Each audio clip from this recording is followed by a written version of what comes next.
most difficult part of designing is that every moment you're holding your pencil, you're about to make the mistake of making something just pretty. And instead, you should not even try to design the space. You should try to design the experience which people will really have. That's kind of difficult. You look at the drawing and you don't look at the people, but you should look at the people and then consider the drawing. In the studio, we fight it. Every time we talk about the project, we talk about the design. And still, we have to understand, we design, the experience of people.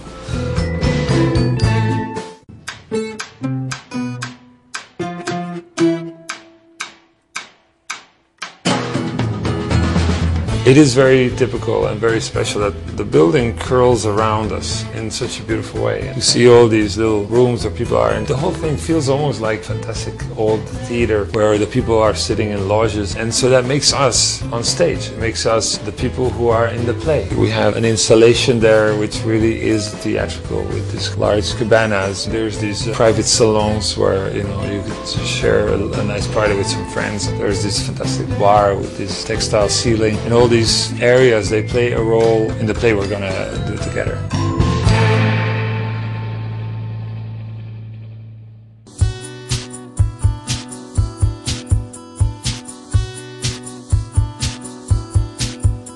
We created several signature patterns for this place. It is so important, not only because it's beautiful and not only because it's ornate and not only because it shows that I care about the details of a place. It shows that this hotel took care of you as a guest to the littlest detail. We've tried to make everything super fabulous for you. It says that everything is done especially for this place. It's unique. I think that's what a hotel needs to be. I mean, if you want to just go to bed, there's a bed. If you want more, you're at the right place.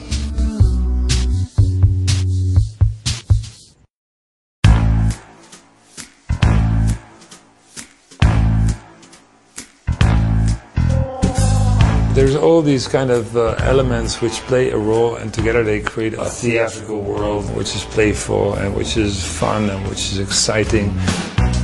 You know what's so funny about the staircase is that, in fact, it's the least functional part of the whole hotel. I mean, in fact, we didn't even need it. It was just drawn there at some point. We've been thinking for 100 years that design follows functionality and so on. It's the biggest lie we've been telling people. I mean, this staircase, people go there because it's a place to feel you're walking a stair. Nobody walks it, that's fine.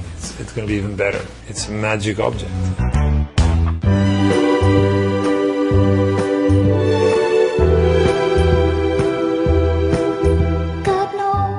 The idea was to make kind of a superhero manga women who would invite you and welcome you everywhere, and they would be kind of your hostesses who always stay in this place, who would always be here. We started to study manga, we started to study cartoons, and we came up with the idea to make a whole series. And they play, I think, an important role in the design because they make it kind of human, they make it personal.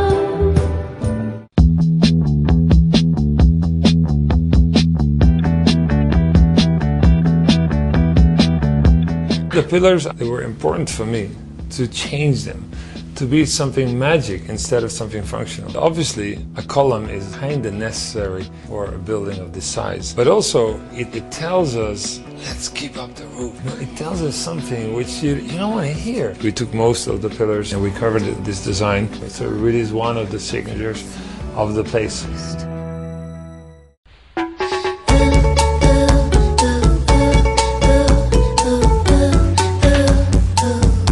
A bell is kind of the oldest media for mass communication. People go to the bell because they're called by someone else. And so this bell is such a magic ornament, a fantastic metaphor for getting together. That's why I use it in the lobby, or I use it over a table, as a place where people come together from a long travel from all over the world. Now they are where they should be. Finally, they've been hearing this bell since they started traveling, and now they're at the bell.